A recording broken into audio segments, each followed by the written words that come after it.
let's see. Of course, as soon.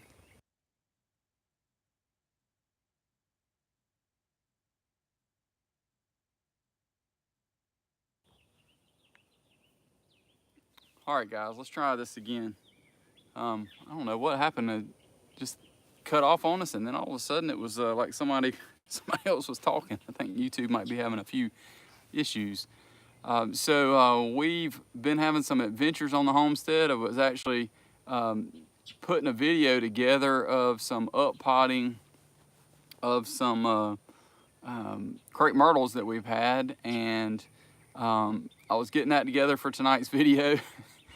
And I heard the dogs going crazy, and then heard my chickens going crazy, and before you knew it, I had to run outside and check to see what in the world it was. So we'll talk about that once we get a couple folks in here and see if we can't interact a little bit with everybody. I don't know what y'all been working on, but we've been trying our best to work on our garden. It has been hot. It was in the mid-90s today. Just a reminder, we're in zone 8A and upstate of South Carolina, and it has just been absolutely blazing. What's up, Carp? How you doing, man? Thanks for jumping on here. So we just trying to stay as cool as possible. Finally got one of the other projects I'm working on, which hopefully will be the next video or the next, and that's some muscadine trellises that we've been working on. I got one of them completely done, automatic drip irrigation. It's working nice. I got to figure out one thing about the automatic drip irrigation. I've got it where I can turn it on and let it run, but it's been a while since I've had it set up, actually since last probably summer since I've had it set up. Hey, New Start, Carp, yeah, oh my goodness. Carp, I'm hoping you were using a tractor. I'm hoping you were using a tractor if you were tilling. Yeah, definitely super hot, mid-90s here, and I'm sure it's probably just as close there. Just blazing hot. They keep calling for showers, and we hadn't really seen anything. So, but we got that muscadine trellis in, and the drip irrigation, all that's set. It's just the automatic timer. I'm trying to troubleshoot when I set it to come on, every 48 hours for an hour and a half. It doesn't automatically come on, and I thought it used to do that. I need to kind of maybe look up the directions on it, because again, I hadn't used this one in a while, and we'll see how it does. But we're super excited about having some automated stuff. We've been using a very similar automatic water on our garden and the drip system that we've got, and it's always worked really, really well. But usually we just go out there and turn it on when we need it, because we hadn't had to be gone. So that's worked well. Danny Days, yeah, muscadines. That's one thing we've added huge. We're interested in that. We've got an older gentleman about 10 miles down from us that he got us interested in it. He's probably got, I don't know, 20 something vines, and he's getting older. So some of his family have actually moved nearby or right in with them, and they're helping him with those vines. And they gave us some a couple years ago. So I've been getting interested in that, and added some about 2 years ago. And then this winter, we added 4 more vines. We also moved a 100-foot vine out of the top of a tree and trimmed it back and kind of put it out there. It felt like 119. New Start. Yeah, definitely. Hey, Michael. Tiller did before 1 p.m. replanted some corn. Hope it's not too late for the corn. It'll probably be all right. You might have to water it. That's the only thing. I think, keeping it watered, and just depending on where that field is and how much you got. We started to do some corn this year, but we just haven't had good luck doing corn. And the space that I had out already was definitely, I just didn't want to deal with making another field or patch or anything like that. So, all right. So let's talk a little bit about predators. Any of y'all had any first year gardening prayers needed? Certainly. Water and just keep an eye on things. That's the biggest thing. As long as you kind of prepared your soil appropriately and you keep an eye on it. If you hadn't mulched a little bit, you might want to do that, especially before it gets real hot if you're in Charlotte. Yeah, we've had to water a good bit. Probably should do more. And just from what I've read on muscadines, I was actually texting back and forth with Shane from Kinfolk this week when I was trying to figure out which emitters I wanted to put on my vines and just what he was doing. And I know that Ison's recommends 1/2 gallon per hour. Smallest ones I had on hand were 1 gallon per hour, so that works fine. Just easy calculations. So having water set up where you don't have to sit there and try and do it with a hose pipe. If you've got it set up where it can be somewhat automated, that is the way to go. Otherwise, you end up with a lot of work and you'll forget, and before you know it, you've waited too long. I've done that with some plants here lately. I've had several different things. And yeah, definitely containers and bags, you got to water those a lot. We did 5 gallon bucket tomatoes back when we lived at the old house because I'd planted about 40 tomatoes the year before, and we lived in town. And we had deer come through. I think deer pressure there was worse than here, knock on wood somewhere. And they ate every tomato down to nothing. So I did them the next year in 5 gallon buckets, and that worked well, but man, you got to water them. You just don't realize how fast it'll drain out. Carp, what'd you say about watering? Water muscadines overnight once a week, every week now until fall. Yeah, it sounds like Shane might do a little more than that. I was looking at ice and stuff, and they were, I think, saying 13 gallons. I screenshotted it. I don't remember off the top of my head. 13 gallons of water per week per plant.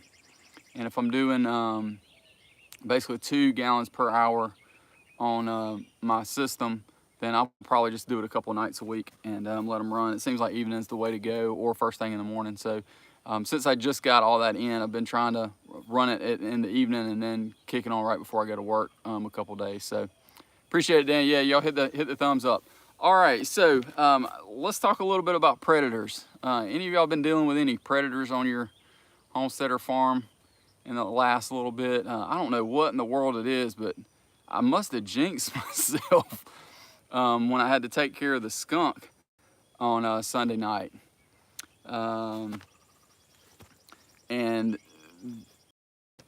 I really, would prefer to not have to do that, but sometimes you got to do what you got to do, and especially on a skunk, I didn't want to get too close, and it was pitch black dark, and I'm still working. I got a short I'm working on. I'm gonna put up of me taking care of the skunk. Your dogs and birds. Yeah, we've had some issues with some of that too. Our dogs were predators when we had goats. That was. Yeah, I'm pretty certain we lost several through the years because of, I know of at least one because of one of my dogs. But birds being predator. All right, so fox, hawks, coyotes. I can't let my chickens free range. I learned my lesson the hard way. Michael, dogs getting your chickens. So we used to let our chickens free range all the time. And then I started trying to do some landscaping, and it's a slow process because I want to try and be as thrifty as possible. And I had to basically put them all back in their run. I couldn't do it because they were just tearing up my landscaping, and it took me months to catch them. Now, some of our hens have some game in them, which makes them great for going broody, and they lay pretty well, but you want to try and catch a chicken, 20, 30 plus feet up in the air, roosting in a pine tree. Yeah, we tried to video some of that, and we had some interesting moments, but thankfully that actually made the cut. So we've definitely had skunks, carp. Let's see, groundhogs. Oh man. Is that what was eating your potatoes? I saw that video, but I didn't necessarily see the update. not here, but my daughter had to shoot a coyote on our property in Kentucky.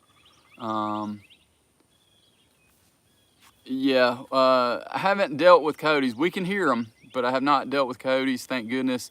I was really surprised when we had the goats that we didn't, but I really think it was because of our dogs and just where they were in relation to our goats, and that they could actually get, they couldn't get to the goats, my dogs couldn't, but they would bark. And it probably sounded close enough as to where my pen was, or paddock area was, that I would keep them during the evening time, that coyotes probably didn't want to come that direction. I guess you can consider a deer a predator at this point too, in regards to gardening. Had a little bit of that. So we'll jump to the story. I've been on here about 12 minutes, and I think we got a few folks in here. So last night I was trying to get everything together with a video for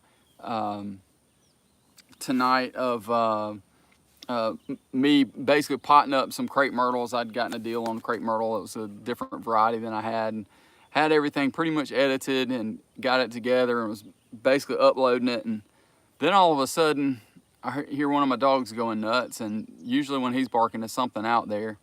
So I started, I was like, what's that? And then all of a sudden I heard chickens, and I was like, oh boy, this isn't gonna be good. So I kind of hustled out to the chicken coop and got out there, and there is a fat possum with one of my hens in his mouth. And I'm like, oh boy, what am I gonna do? He's right behind my chicken water. And I'm like, well, I don't wanna shoot the water. What am I gonna do? And so I ended up sprinting back to the house, went in and got the 12 gauge and had to inch all the way around. And I guess possums, like, if you've got I had my headlamp on, y'all saw in the thumbnail, I had my headlamp on, and it didn't move. Like, I was highly surprised. It was kind of just sitting there, just staring at me, big-eyed, kind of just. And I was like, man, I don't want to shoot that water. It was one that I had to pick up in a tight spot, and it was not cheap. And I did not want to put a hole in it. So I was like, how in the world am I going to take care of this thing? So I proceeded to kind of inch myself around, where thankfully my shotgun's got a choke on it, and it was pretty tight choke, so I could inch myself around. And I don't know, I was probably 4 or 5 feet from him, and I had the dispatch of him, let's say that. And so I took care of him, and I was like, well, man, what am I gonna do now? So I walked back around, and checked all my hens to see if any of the rest of them had gotten, you know, because sometimes with possums, raccoons, skunks, that kind of thing, they'll just go through and they'll take a head off and just go on to the next one. So I went and checked, and there was just a bunch of feathers in there. All the rest of them were either sitting on eggs. We got several being broody. Maybe I can show y'all some of that in just a little bit. Several being broody, and the rest were sitting on the roost. I do have one of my roost poles that I need to put back up. It fell, and it's the highest one, and it's probably the safest spot for them. Not that they could climb up and, you know, get up to it, but that's essentially what happened. And then I was like, well, what am I gonna do with that? And I basically ended up shoveling them out, and I'll move him this evening. If y'all want to see me move him like I moved the skunk, I definitely don't mind moving a possum. But I did that late last night, and I figured I'd take care of it after work today. I was like, you know what? I might as well just make this alive, because you can't make this stuff up, especially after Sunday night, and thinking that I was pretty much done with some predators there for a while. Yeah, Danny Days, they will most certainly kill your chickens. And if I walk around there, this possum had my hen, so this is the head of my hen, had like this, staring at me. I mean, and just giving me the look. And I went and checked when I came back out there, and poor hen wasn't dead. And I don't like that at all. I don't like, now if it's a predator or something, that's one thing. But I do not like having to put down one of my animals, even though a chicken's a chicken. I know it's definitely not one of my pets, but I do care. And especially in something like that where personally, me or my family's not gonna eat it after I know a possum's been gnawing on it. So, yeah, you're absolutely right. You gotta grab something and make it happen. So that's one predator issue that we dealt with last night. And my wife texted me and said that she's pretty certain that we've got another predator in the garden. And I'm not real happy about this because 2 years ago, we didn't have problems with these at all. And we just kept producing and kept producing and kept producing this particular type of vegetable. And this year, apparently, I feel like they've come early. Maybe we should mark it on the calendar. That's one word of advice that I tell people all the time. Hey, Tillhouse, glad you made it. You haven't missed anything other than my great possum story. Everybody else can update you on it, or you can go back and catch the full live like I had to catch y'all's the other night and go watch it later. But we've got another predator in the garden, and keeping records. I say this all the time to people, and I feel like I preach it, but I don't do a good job of it. My wife does a great job of keeping up with where we plant things, but in regards to what does well, when it produces, what pests we have, we had blight last year on tomatoes. All those different things, writing down when it happens, what it is, what it looks like, and just keeping you a notebook. I don't do a good job of that, and that's definitely a weakness. It is absolutely a huge weakness. Danny Days, great job. I have a really hard time doing that, and I know what I need to do, but I just have a hard time. Hey, Belinda and Chuck, glad to see y'all. The other predator we have in the garden, it sounds like we've got squash vine borers already. And this year I knew, and we have succession planted, so we've got more coming. But it's just disheartening to know that you've got a nice vine that's 3-4 foot long, and a vine borer is already trying to kill it, and it will kill it. So she was gonna go out there this evening and try and cut a vertical slit in it and see if she could dig it out. I think that's about the only thing you can do. I know I was watching an old video of old Alabama gardener. He's passed away in the last probably 6 months to a year. He had a thing that he had done, and he let his grow big basically in a cup or a pot before he planted it and let it get long, about a foot long. And he wrapped the whole thing in aluminum foil to keep them from getting into it. And I guess that's a little over the top, but man, it's just disheartening to know that, especially a crop like that on squash. And I know a couple years ago I looked at which varieties aren't as accessible to those vine borers. And maybe some of y'all can comment in regards to that if y'all know. But I know that that's one thing we looked at, but we have not necessarily pursued. We just love crookneck and straight neck, and zucchini as well. So, and they just seem to love those. We've also they don't seem to affect kind of some of those more winter squash that keep longer. They don't seem to bother much of those. So, has anyone of y'all had any pest issues yet this far in your garden or fruit, anything like that? Definitely love to hear about it and what you're doing to just try and prevent it or get it to go away or eliminate it. I was talking to my mom today, and she was asking. I was telling her about the vine borer, and Dad starts lots of stuff in a plastic cup and cuts the bottoms off when planting. Huh.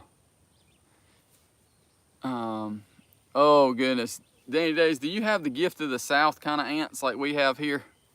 The gift of the South is fire ants, and they're absolutely the worst. So Carp, when they're planting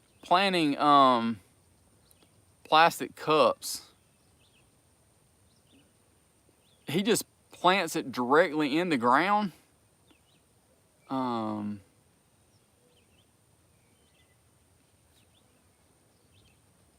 Yes, fire ants. Oh my goodness, don't even get me started. No pest issues yet, but the squash bugs showed up on our mulberry tree for their very early spring snack of it. So it's coming. Yeah, the last live on Monday night, I got some the squash bug / stink bug looking eggs off of our squash plants, and I saw one that looked like it might have had a borer in it, but I wasn't 100% sure. Frost definitely got some stuff. That's one predator we just don't think about, or things that get it. I will, when I walk around and show you all the other stuff, our blueberries that I thought when we had, it was like 80 something degrees multiple nights in a row, and they, yes, leaves about an inch and, oh goodness. How big were they before, Carp? I mean, were they really little trees? Oh goodness. We thought that those couple 80-degree nights, it was just gonna, we were like, oh man, but we knew it was coming. And we had a couple 80-degree nights, and boom, it hit low 20s. And I just knew it was gonna take out anything and everything. And surprisingly, the blueberries, it did take out a lot. If it didn't freeze, I can't imagine how many blueberries would be on our bush, because this, oh, blooms. Yeah. I mean, I just thought it was gonna be hammered. So I went out and put a big kind of heavy painter's tarp, which I put shovels around it, and then just kind of laid that up on it. And I thought, from looking at all the blooms, man, this thing just got hammered. But it is loaded, and pretty much all of our blueberry suckers that we planted in ground and or in pots, almost all of them made it. Less than a handful died. So highly impressed at that.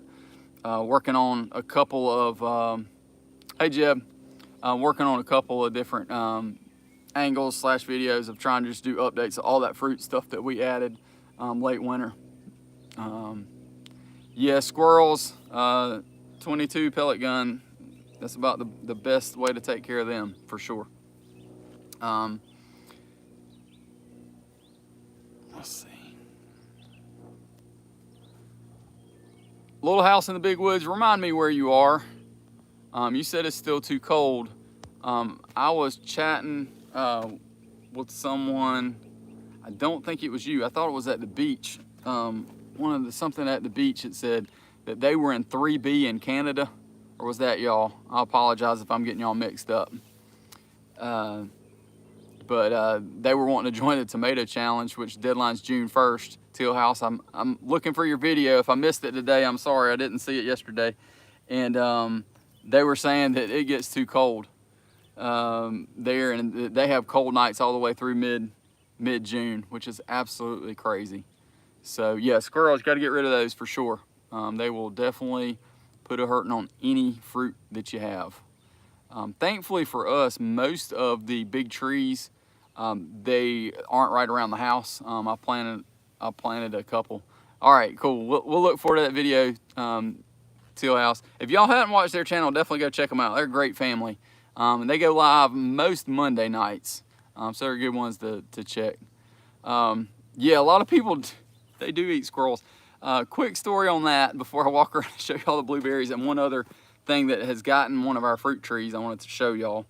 I had pet squirrels that were babies that we bottle fed when I was a little kid. And we bottle fed, we had 2, and we mixed up our milk. We weren't near a dairy or anything. I didn't know anything about raw milk back then, and we mixed up our milk, Karo syrup, and something else all together. Ooh, hummingbird, y'all. That was a pretty one. We mixed all that up, and we bottle fed those little squirrels. and they grew and grew and grew, and one got out of the little box that we were keeping them in and ended up passing away in the garage, and the other one we let loose. And that, ever since then, I just couldn't eat squirrel. I'm kind of like that with rabbit too. I need to just jump over the hurdle on rabbit, but I know because we had pet rabbits growing up. But squirrels, I just I had those pet ones. So you're with Teal House now, Carp.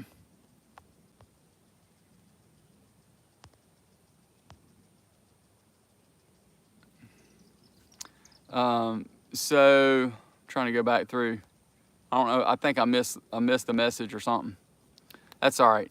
Anyway, so that's why I have a tough time with squirrels. But thankfully, where we are, all the big trees and stuff are at the edge of the yard. I don't have any big trees currently. I planted this maple right here, and then I planted another maple by the walkout of the basement, and then I planted this oak tree that y'all have seen in my free oak tree video. So I planted all those. They're kind of close to the house, but not that close. Little house in big woods. Idaho mountains. Oh, beautiful country. My wife and I road tripped out to Idaho. We did a road trip to Washington State to see a good buddy of mine. And we went through Idaho and stopped in this little town. And the lady told us, don't drink the water. And we said, okay, why don't we need to drink the water? And she said, I came here, I think it was like 30-something years ago, and they told me don't drink the water, and I did, and I couldn't leave. So, I forget the name of it, but we couldn't, we drank some water, but we didn't end up staying. South Idaho is where Red Poppy Ranch is. I love watching him, and I love the way he does the voiceover stories. It just kind of keeps you enthralled. You don't want to skip anything in the video because you're afraid you're going to miss part of the story. And I just love it, even though he's got tons of subscribers, which nothing against those folks, but a lot of times things just change when they get, 500,000 subscribers or so. I don't feel like everybody does that because I think Roots and Refuge really has it. And I feel like they're kind of the same too, but things do just change for folks. But anyway, he's one that I love to watch, and just does a lot of things on his own, and just the weather blows my mind. It will be beautiful and sunny, and the next day it will be a snowstorm. So anyway, enough of me talking right here. Let's see, make sure I didn't miss anything. Cool, Carp, glad you subscribed to Teal House. They have a lot of really, really good stuff. And again, awesome family. I love watching them. Been kind of messaged back and forth with them for probably a couple years now. I know they did the tomato challenge last year. And it's been really good to be able to catch lives with them. Just it kind of makes you feel connected as a YouTube family. Rabbit stew for dinner. There you go. Jib, I don't really do a lot of hunting. I did when I was younger. I did a little bit, and I hate to say it, but I'm a little lazy to not get up in the mornings and just go. And I know you don't have to go in the mornings, but we've been blessed by some really good friends that if we kind of put the word out, hey, listen, we'd like to get 1 to 3 deer a year, and we'll pay to process. That's worked out awesome for us most years. 2 years ago, it didn't work out. Everybody, because of COVID, everybody was wanting some, and I guess we were just a little bit lower on the totem pole or on the list, but that was totally fine. We made it through, and I think for this coming year, if we don't get 2 to 3, I'm probably gonna have to try and go hunting somewhere. I'm not nothing against it. I just hadn't done it in a long time. Y'all got me thinking about Megan from Living the Height Life. Y'all talking about all these rabbits. She has gone rabbit crazy. We've been to their homestead before too. All right, y'all. Let me go for a stroll. We'll go show y'all a few different things here.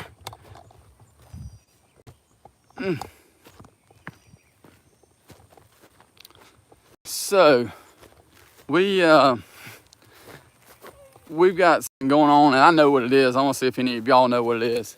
With one of our apple trees, we planted 4 apple trees probably the first year we were here, and it's been super frustrating because I planted some pear trees, and it's probably because that video for pear trees has kind of taken some renewed interest in people. I guess it's just that time of year, and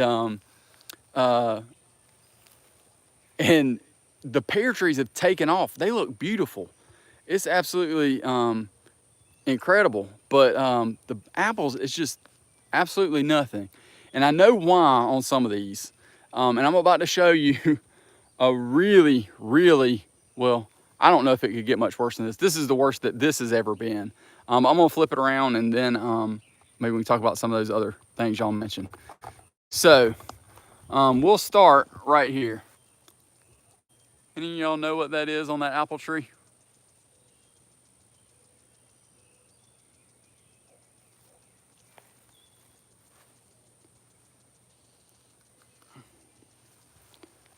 And just as a FYI, this is a golden Dorset apple. These are golden Dorset, and then we've got Anna apples. Does anybody know what this stuff right here is on?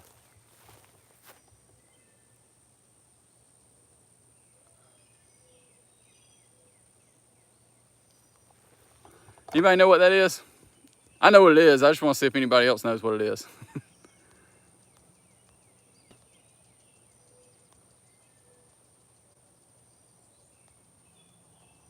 All right, let's see here. Cool little house in the big woods. Glad you you watch him. I just love his stories, and I've tried to do that and incorporate that in some videos before. My kids are like, Dad, no. But they don't like him. They can't. They're like, you're watching him again? Carp, let's definitely talk, man, because I made a couple connections through YouTube and just this homestead meetup stuff. I think that I won't have a problem this year, but I think we probably need 3 this year in regards to just being able to, I mean, that's all we really eat, and we don't really eat a whole lot of beef. Yeah, appreciate the tip for the thumbs up, Jib. Yeah, Carp, what kind did you have? What kind of trees did you have? Because I researched this before, and I knew that I needed to make sure and have enough chill hours. And that's the biggest thing where we are. It's just, it doesn't get very cold. So I knew I had to have some chill hours. And so that was the number one thing I checked. I also checked because if you can see, let me turn this way. What kind of tree is that, y'all? If you can see exactly what that is a cedar tree. And Carp was on it. He said cedar blight. This is actually cedar apple rust, or CAR. And I can show you. Let me flip the camera around again.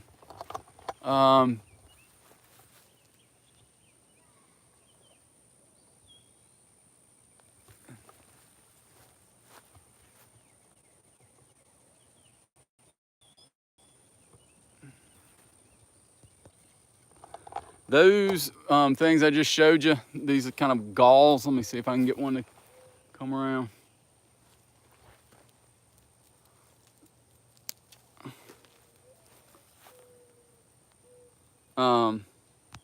Let's see.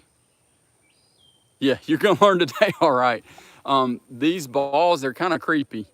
They will be neon orange, slimy looking things, just absolutely gross.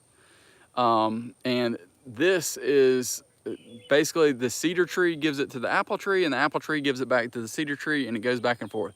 So you want to try and have varieties that are very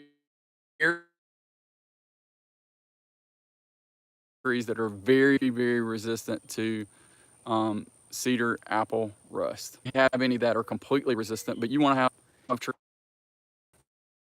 And supposedly Gold Dorset and Anna apple are supposed to be pretty resilient, but they are just not as resilient as you would want. Most years, this is what it looks like. And you can see these have been in the ground 5 years, and I don't think they were a dwarf. They just have not done much at all. Now this last one here, right here is kind of my property line on the corner, and up in the woods there is a deer highway. So I'm gonna be working on some of that because of where I'm putting my muscadine trellises, which are right here. But you can see this one, and I pruned them pretty good this year. In years past, I've kind of just let them go, and I was like, you know what, I'm gonna fertilize them and prune them really, really well this year. And it just has not done nearly as well as I thought it would. Here's another one. I mean, I'm taller than it. It's not supposed to happen with apple trees. But if you have cedar trees anywhere near, you might just want to avoid apples. I'm going to give these probably another 2 years, and if they don't, if they don't improve, we're gonna try something different.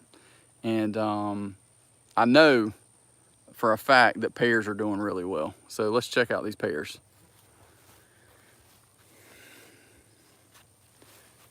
Look super healthy. They have taken off. I pruned them really well this year. I didn't get too aggressive with them, but they are just doing really, really well. I believe that they might have this one Olympic might have a little bit of blight. I think that's what this is. And they are supposed to be resistant to that. So I'm really not sure. I try my best not to spray. I don't have any fruit this year. Last year, I had a couple things of fruit on it, and I just let one stay, but it ended up being nothing much to it. So glad to hear that some of y'all are learning a little something. Let's see, Carp said several kinds, don't remember. I believe it is too hot. I'm going with only peaches, wild plums, pecans, and walnuts. Pear trees do awesome. I definitely would encourage you to get a pear or two. At our old house, I planted those just a couple years before we left, and they are huge every year. I mean, they haven't pruned them like they should. The folks that we sold it to just aren't big on orchard stuff like what we had. But they're just, I mean, they're just falling on the ground. They're so heavy, loaded up with pears. So I would encourage you to do that. Plums are on my list. I had several plum trees at the old house, and I wish that I'd put a couple of those in when I first moved here. So those are certainly on the list. Let's see if we can check out some squash vine borers. I tried to encourage some folks on Facebook to get my wife to get on here, but I don't necessarily think that's going to happen. Maybe one day. Let's see here. Give me 1 second, y'all.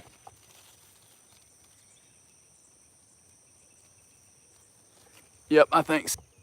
Whoop, wrong button.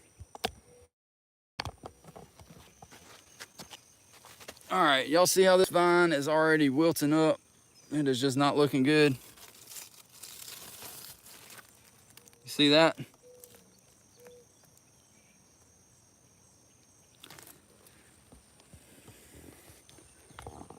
That's not good. Yet another predator on Homestead in some form or fashion. It seems like we're always getting hit with something. Always. And then we've got our possum. Any of y'all want to see me move the possum? If you don't want to see me move the possum, it doesn't matter to me.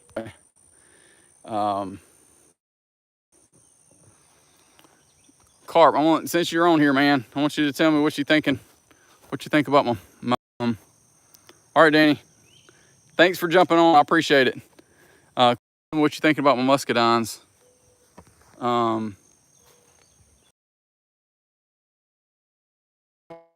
But they seem to be doing pretty well overall. I've got a couple little spots of All right, Carp, have a good one, man. Couple little spots of muscadine fruit there.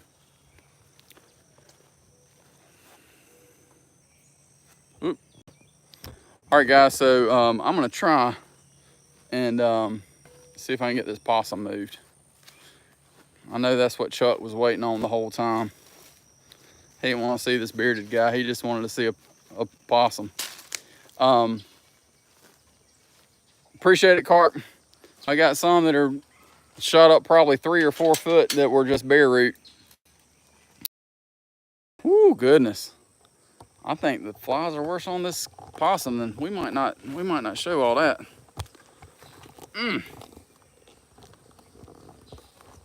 Let's just do this here. And I'll move him, but I won't show y'all. Oh my goodness.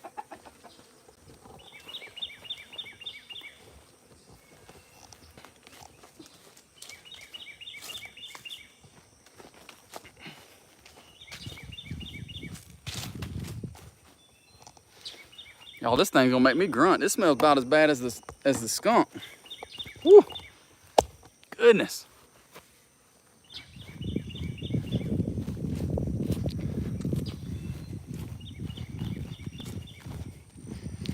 Poor thing still got chicken feathers in his mouth.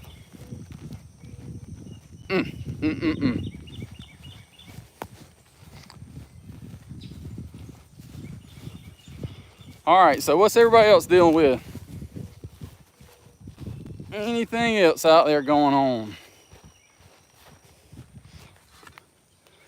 When I get back from disposing of this very, very stinky possum, I'm gonna show you all my oak leaf hydrangea that I planted this winter because it is blooming. Whew. I think this thing weighs more than a skunk. Good grief.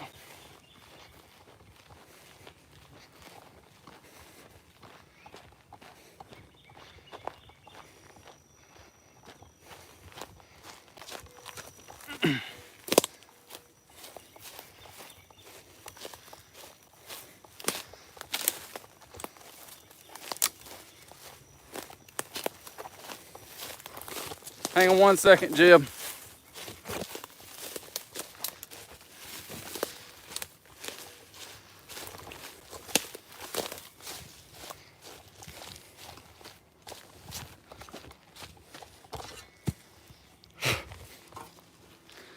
All right, let me see what that was.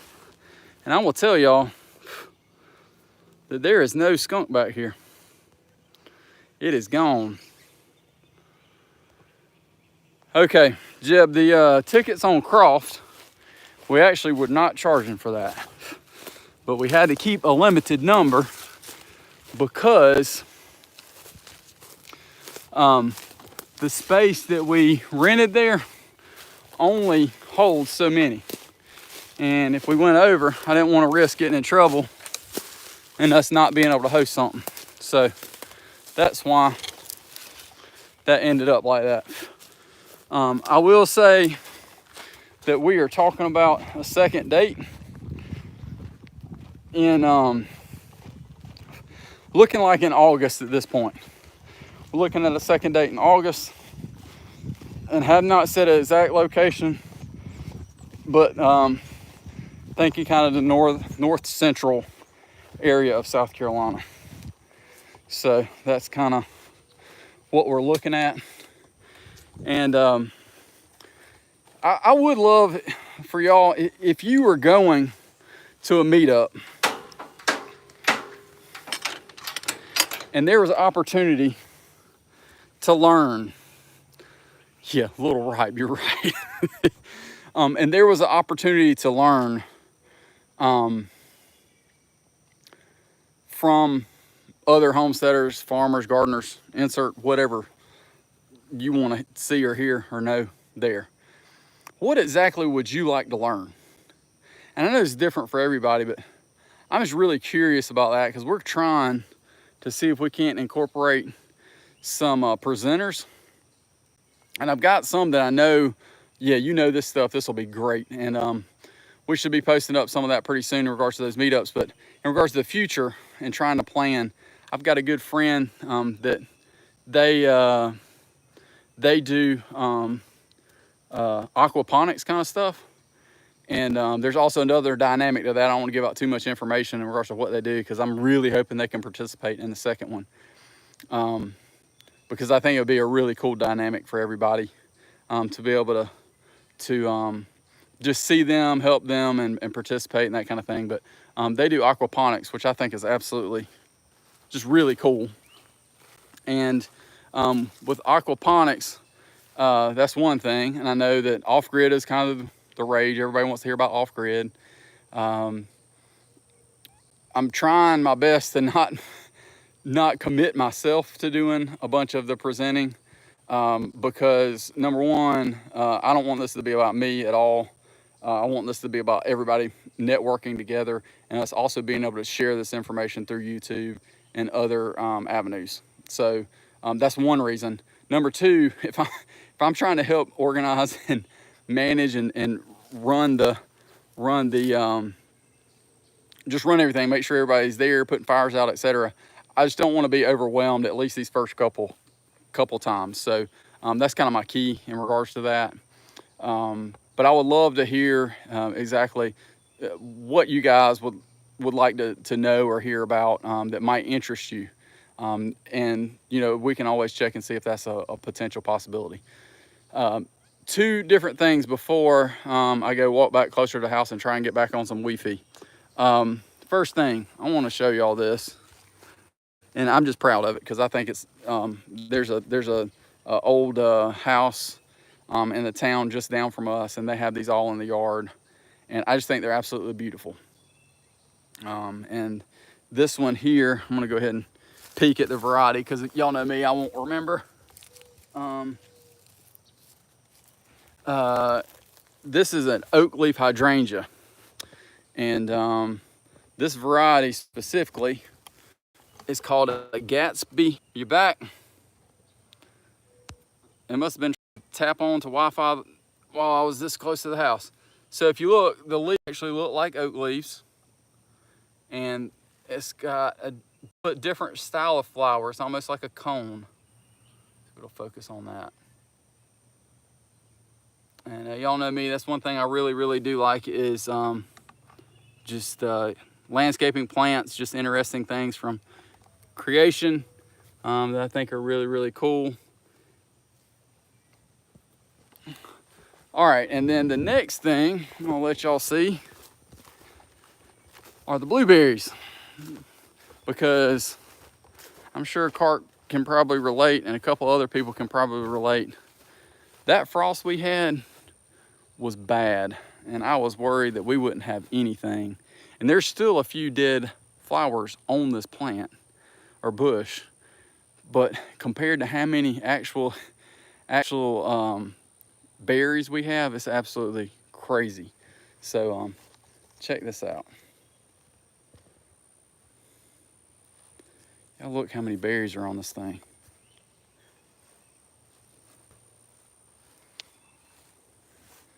I mean, it's absolutely loaded. Now you can see right here, that's where the frost got those flowers. And I just didn't knock them off. I made a little bit of dieback. But just look how many blueberries made it. Can y'all imagine if we hadn't had that frost? This plant might not have been able to support that many blueberries. I pruned this 2 years ago, because last year was the first year of since I pruned it, and I pruned it pretty heavy. And then I was gonna prune this one back, and I didn't do it because every year it is just loaded as well. And then these two here are ones that actually were from those suckers. So they have done exceptionally well, loaded down. Yeah, Jeb, anytime, man, just start. You do what you can, even if you're doing it in 5-gallon buckets, just do what you can. But you can see even these suckers here that we planted, these are all new shoots, all from this year. And hopefully those will end up like this in a couple years. Now this bush here, we actually moved from our old house. We've been here about 6 years, and it was at the old house for a number of years. It actually came off of the mother plant that was my grandmother's. So purple variety of blueberries. Little house in the big woods. There's a pink variety. I don't know of a purple variety.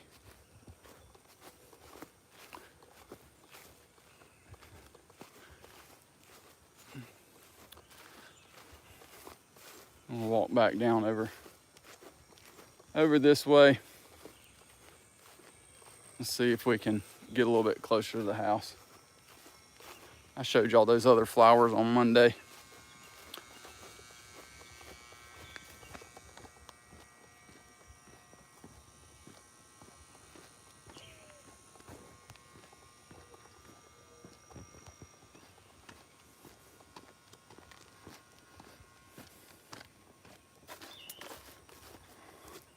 We've got some gardenias that are blooming, and they got hit bad by frost, and I'm ashamed to let y'all see those. They look so bad. I'll let you see this though. This is one of my favorite trees on our whole place. We planted it as a little one, and it has just taken off. Last year or the year before, I was trying to kind of make the limbs lean over a little bit more and make them fork. You kind of see, I was trying to make them fork more just to let it spread out. And I pulled on it a little bit too much, and all I had was string. But I pulled on it and it split at the fork. And I came out here, I was like, oh my goodness, what am I gonna do? Well, I let all the tension off, and then I put, I wrapped it in some grafting tape, and ended up, it healed up. You can't even tell that it was like that. So, back to where we all began. All right, y'all, so anything else y'all want me to answer or got questions about? Sounds like we're all starting to deal with stuff, and I think it being so dry has not helped. We definitely are having to water.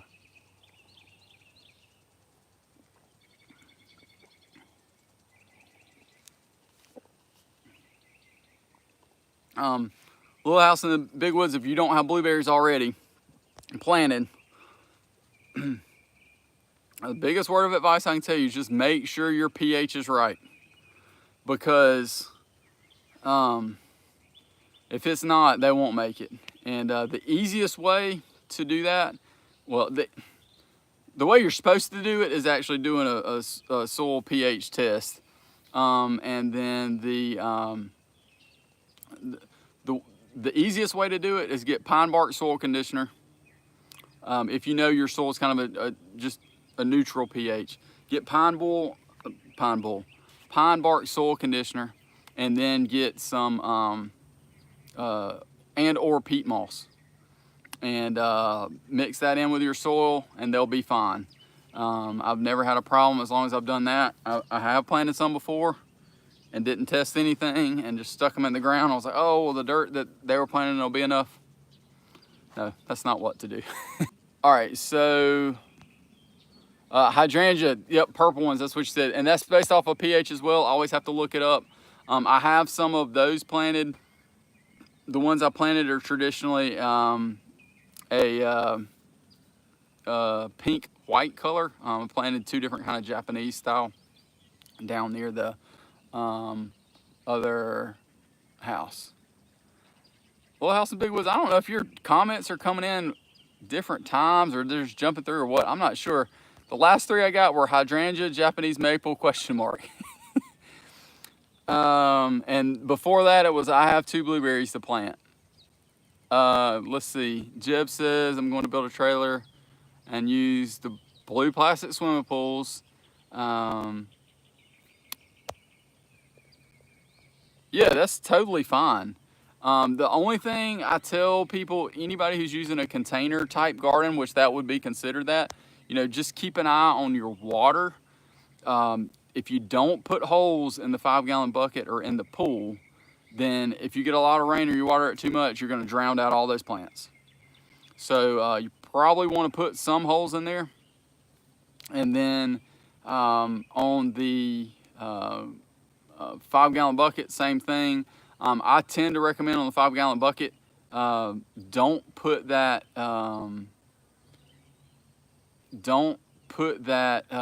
hole in the bottom, because a lot of times they'll just run straight through. And I'll put a hole in the side, inch or two up. That's totally fine. You're not going to drown anything out in a 5-gallon bucket like that. But that's kind of the best way to do that, so everything just doesn't run through and run through the bottom. Let's see, Michael, grow bags. Yep, concrete blocks. That's definitely another easy way to do raised beds. Y'all know me, I love doing them in metal. It takes a little bit more work, but I think that they last a whole lot longer. Not longer than concrete blocks, but just from a, kind of where we are and how the design we wanted. Cool thing about concrete blocks is you can plant in the block too. So if you want to plant a marigold or something in that block, then you're not taking up your other space, as long as you fill that space up with soil as well. So I took the trash off yesterday. Well, I took some recycling by yesterday, and one of the they don't let you scavenge. And my wife and I, every time we drive by, we say, I cannot believe that someone has thrown XYZ away. This week I went by and there was a complete four-wheeler, and it did not look trashed. When I took the recycling yesterday, there were probably a stack of about 15 pieces of metal, like roofing metal. Now, they were all cut in angles, and you really probably couldn't have got more than a foot or two off of each one. But like we did our raised beds, all you need is a foot. And you literally could have gotten black roofing metal to make those raised beds. You could have gotten it, if they would let you scavenge, you could have gotten it for free. But again, that's just us being frugal, and we kind of cringe every time we drive by there, because that's one of the directions that we cut sometimes when we're going just anywhere. And yeah, so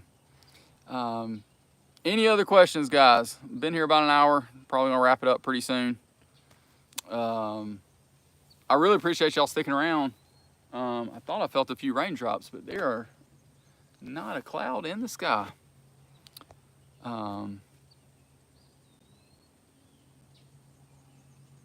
These are one of my favorite irises. We planted these last year, and they are absolutely beautiful. They are very close in color to my alma mater from college, which is kind of cool. I have here in the front yard. And I planted probably 6 in the front here, and they have expanded big time, and I can't believe they're still blooming, because I think there's only one other in the front, well, in the row down by our basement that I showed in the iris planting live feed. I think there's only one more of those still blooming, and these are going strong, which is awesome. That means that we are getting to see irises from March, and we might make it. It'll be close if we have any still blooming in June. If it is, it'll be the 1st of June. And then the lilies will start. So I know a lot of people don't like irises because they just don't last very long, and that's true. But if you have different varieties that bloom at different times, and you have them somewhat in different areas that you go, you can definitely be able to have some enjoyable flowers and stuff. Hey Jay, what's up, man? I'm glad to see you jumping on and taking the little bit of time that you guys have. It says, sorry to hear you're having a predator problem. We've lost several chickens recently too. It's a large bobcat. Oh snap. I think I need more than a shotgun. Hope you're doing well. Yeah, we're doing awesome. At least more than a shotgun with some bird shot. Wow, yeah, large bobcat. That's definitely something different in regards to predator problems. We spread the gamut tonight as we, or this evening, as we talked about predator problems, as we talked all the way from, I guess, is it a virus or a, what do you call it? Virus, disease, something like that, from the apple tree, from cedar apple rust, to freeze, which is kind of a predator, to squash vine borers, which is probably the first, living, moving kind of thing that we have had as a predator, all the way to dealing with yet another predator in an opossum. Oh man, avian flu. Oh goodness, that's crazy too. It feels like there's always something, always something. Jeb, yeah man, you're welcome. That's what I'm here for. It's just to make sure and jump on. Oh goodness, we have everybody in here. Hey Big Bear, good to see y'all, man. I need to send you a I need to send y'all a DM because I want to check out. You had talked about a meetup before, and I've got a date, but I got some other things coming up, so I want to make sure time-wise. I love that. In all caps, I can help with the predators. Can you help with squash vine borers? That is the question, because that is one of our main issues. We took care of the possum, and then just other, I think honestly on the cedar apple rust, I'm gonna have to cut down some cedar trees, y'all. I hate to do that because they're decent size, but it's not gonna work. And they are right on the fence line. So I've kind of gone back and forth about cutting those out, and the goats took care of all of them on the far end paddocks that we have on that other end. Every single cedar tree in there is gone, or it was cleared all the way up to about 6 or 7 feet. So Big Bear, I'm sure you've got some serious stories in regard to things that you have dealt with on your place in regards to predators. And just for y'all to know, they are basically one county over from us. And if y'all hadn't checked them out, they have tons of footage. So definitely go check them out as well. According to them, they are the original homestead channel. So, and I mentioned earlier, I said Jay just because Jay and I text back and forth from time to time. Celtic or Celtic Roots Farm, definitely check them out. He's in New Hampshire. He and I met at Homesteaders of America, and the one thing that drew us together, yep, he had probably the best beard there. So I was second, and then Doug from Doug and Stacy were third. Not the original, just the first. Nice, I love it. That should go on a shirt. That's definitely like quote worthy. Not the original, just the first. Okay, cool. Yeah, trapping, the biggest thing with us, like we have some barn cats, and I'm always really nervous about that kind of stuff. We've got another family friend that does some trapping, and I've heard some stories. And if one of the cats got trapped, at least in a foot trap, we'd probably have some issues here at the house. Just with some of my younger ones. But yeah, if I start having some serious problem other than, I mean, you know, a skunk and a possum, you know, we can, oh, that's cool. Catch a possum, a skunk, or a coon. Actually, you didn't say skunk, but I would guess a skunk too. I would guess that's just my assumption. I definitely, do you have a video on that? Because I definitely need to check that out. That's something that I'm always curious about, you know, not something that's really one of those things that I want to do. When we lived at the old house, we had a fox, and fox, they are super smart. It would catch a skunk, but you wouldn't want to. Foxes are super smart, and we tried. I even baited him with a live chicken that, you know, it was just an extra one that we had, and I hate to say that, but trying our best to just get rid of it because we were in town.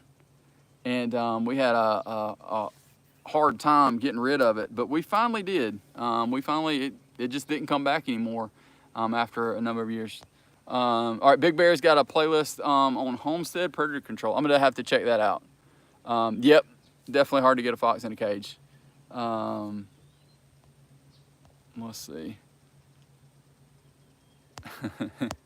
Michael, you know what'll keep dogs out of your grow bags? Hot wire. They will not touch it again. I don't know if you want to do that with your dogs, but for sure they will not touch it again. We've had some issues with dogs getting in and stuff, and hot wire will pretty much cure almost anybody and anything from not messing with it. So anything else, y'all? Been on it over here quite a while, and I was about to get off, and then we had two awesome Homestead bearded brothers jump on. Appreciate y'all doing that. Y'all choosing me over Cog Hill just makes me feel just all warm and fuzzy inside. That's weird. It just popped up. Been over an hour, man. That's totally weird. But you know what that means? That means that you've got the bell rung like Mike Tyson did in the 1980s. So that's awesome. Are you guys making it to the meetup? Your beard is not too shaved. That's what I said, two bearded brothers, man. You got to kind of let it go. I'm about to the point where it's getting hot and I might have to trim mine back. But then once I do it, I'm like, man, why did I do that? I know that one of the other guys I was watching, I noticed that he trimmed his beard or something. They had a video of it. I was like, man, come on. Can't surrender. When those memories come up on Facebook of the times that I've shaved, it's like, yeah, I usually have one weakness once per decade. Since we're going on about, I think, 8 years of not shaving at this point. So, Big Bear, y'all gonna make it to the meetup at Croft State Park on the 28th?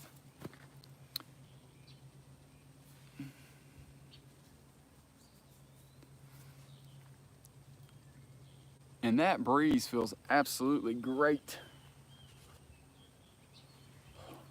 Especially after 90+ degrees today. So that's all right, man. We'll I'll send you information about the next one. We're shooting on a date in August for another one, so maybe we can meet up then, and I'll shoot you a DM. We'll kind of work through some stuff. Michael, the meetup actually is sold out at this point, man.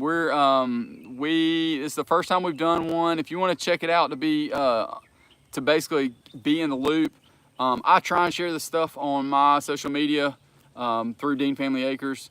But the main page of where everything's coming from is called Homesteaders of the Southeast. And it is a green logo. It says Homesteaders of the Southeast. It's got a palmetto tree kind of in the middle on the top. And if you'll follow that and like it, that'll be basically that's where we're sharing that stuff. But we had to limit how many because I had so much interest. The limited space. So what we did was we've got a picnic shelter and some more area there, and with how many people it will hold, I just didn't want to overload it. And it's the first meetup we're having, and I didn't want to end up there where we're trying to stuff, 150 people in a space for 100 and just juggling 150 people. So we did put a limit on it. So right now it's sold out. The next one we're looking at doing will hopefully be very similar, but we're hoping to learn from it and possibly even have some people do some presentations just so we can all learn. We currently are not, this first one we didn't charge for. The next one, I'm not sure if we will or not. We'll see cost-wise just how it ends up, just because I'm kind of floating it myself. And we're gonna see exactly how it ends up going. I don't mind doing that some, just because I think it's important for us all to meet up and network and do that kind of stuff. But if we get a larger group and depending on what we decide to do, we might end up, charging a small amount for it, that kind of thing. But the next meetup, we're looking at dates in August, late August, and we're looking at North Central South Carolina. So you said you were in Charlotte. It would not be very far from you, at least in the couple of locations we're looking at now. So just kind of mark off a couple of those late weekends in August, Saturdays, and I'm hoping we can make that work. I don't want to put out too much because we're kind of working through that process, making sure this first one goes well, but I want to have that date set by the time this next one goes so that we can promote it to those folks too. So just another great opportunity for people to network together, get to know each other, hopefully learn a little bit of information, and get to just meet up. I think it's awesome. When we went down to Roots and Refuge, I got to, I got to meet people that, I'd seen them on YouTube before, but other than then Jesse from Willowbrook, who had been to my homestead to do a homestead tour, you know, I really didn't know anybody else. Now I had talked to Ronnie from Early Bird several times, especially on social media, just DMs back and forth, and then we ended up starting to text, and we talk on the phone now. So just, you know, meeting some like-minded folks has been absolutely awesome. I know my wife and Big Bear's wife actually got to talk some at the homestead meetup, which was really cool to be able to make those connections amongst even family members. And you know, I'm not a doom and gloomer, but you know, it's always good to have connections with people if you're having an issue or trouble, or you're not sure how to do something.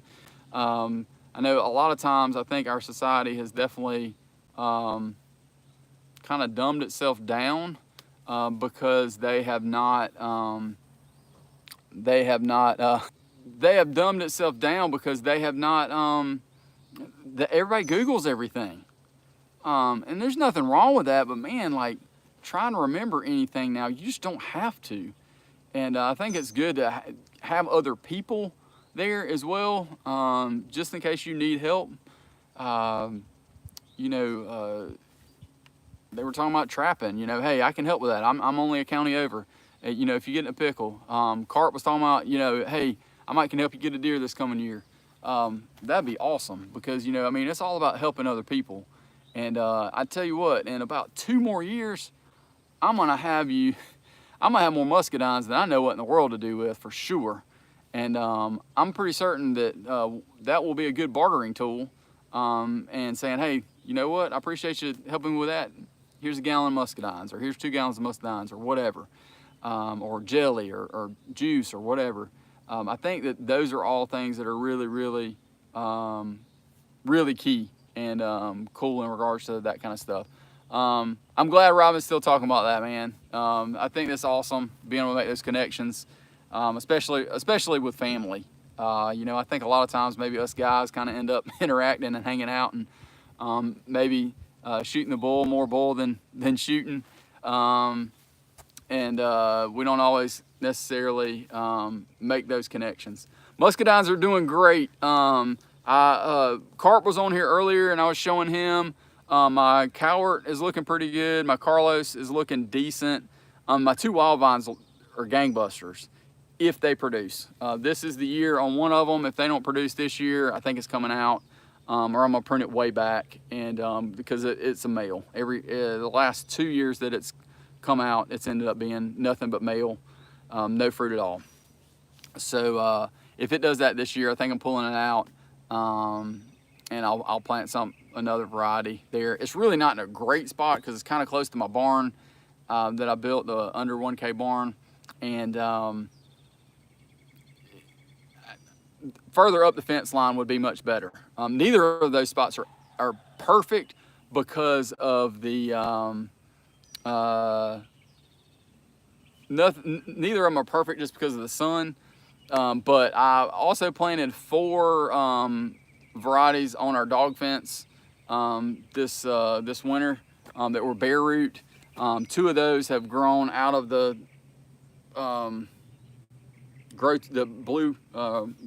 blue tubes. I got the tall ones. They've grown out of those 3 feet already. And one of them is right at the point where it's ready to run across. I'm just gonna let this run on my dog fence. So I know those 4 varieties. I've got Hall, Isons, Darlene, and Supreme. So that's the 4 that are on the dog pen. And then I also, behind me back here, I finished everything, but I hadn't gotten the whole video yet together, but that's coming. I got a 60-foot trellis that I built. All automatic water, basically set up just like Shane from Kinfolk and Ison's, full 10-foot spacing on either side, so each vine has 20 feet to run, and actually a little bit more than that because my pacing was not exactly where it needed to be. So I've got Ruby Crisp on those. So I've got that on a whole trellis, and then the other trellis, I've got the post in the ground. I just got to put the wire up. I've got the water run to be able to just glue a fitting on, so that all that will be automatic. And on that other side, oh man, I'll shoot you a DM. Sounds good. Appreciate you jumping on. On the other side, I've got still a late fry and a late fry. What was the other one I bought? A pork. So those are the two I have left to plant, and we'll see how those go for a couple years. And if they do well, then we might put another row out here. I also have 6 table grapes, American table grapes, that need to go in the ground. I am dragging my feet on those.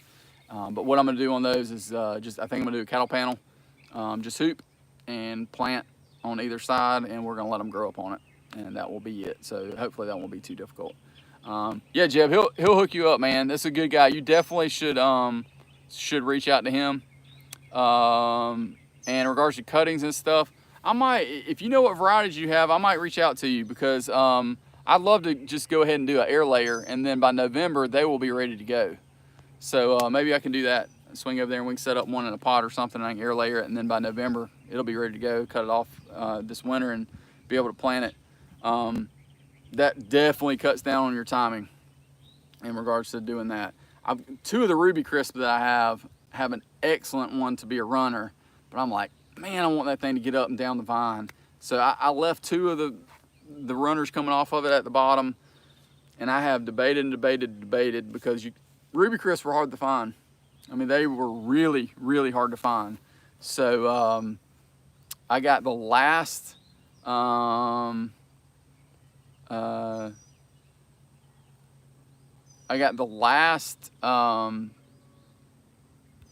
Ruby Crisp that Ison's had for this entire season. They said that they will start doing pickup only in, I think, June or July. But when I bought this one back, I think it was in March, when I went down to visit Shane from Kinfolk. That was the last one, and then Bottoms had 2. So I ended up with those others that I still got to plant as well. So we are going to be muscadine when they're producing full crop. Supposedly it's up to 100 pounds per vine, which is absolutely crazy, because we will have 4, 6, 9, 11 known varieties, plus the 2 wild vines that we'll see if they produce or not. The smaller one, like I said, if it doesn't produce this year, we'll probably pull it up. The other one, it's really cool, looks ornamental as soon as you drive up the driveway. That one's not going to go anywhere. I might just print it up some more, but it's going to stay, even if it's just male. I've got some female varieties that I planted kind of near there, and then self-fertile on the other side, and they're still within 50 feet going both directions. So no problem at all on that. Tons and tons of stuff going on, and just I don't know about y'all, but no time to do it. I saw a picture today. It was talking about, I got all this stuff going on, all these things falling apart and things I need to do, and all I want to do is go plant or take care of my plants and check on them. And it seems like sometimes those plants end up, you know, I don't know about y'all, but just weeds. Oh my goodness, weeds. That's one thing that we love. All right, Michael, thanks for jumping on, man. Definitely go check out Homesteaders of the Southeast and follow that on Instagram and Facebook. That is the best way to keep posted. I will plug it on mine too, but Homesteaders of the Southeast will have much more of just that. Not me talking. I'll be specifically about the meetups and or sharing information about local meetups in the Southeast specifically. And right now we're starting off in South Carolina, and everybody involved is either from South Carolina or just right outside of South Carolina. All the people that are presenting, awesome, man, appreciate it.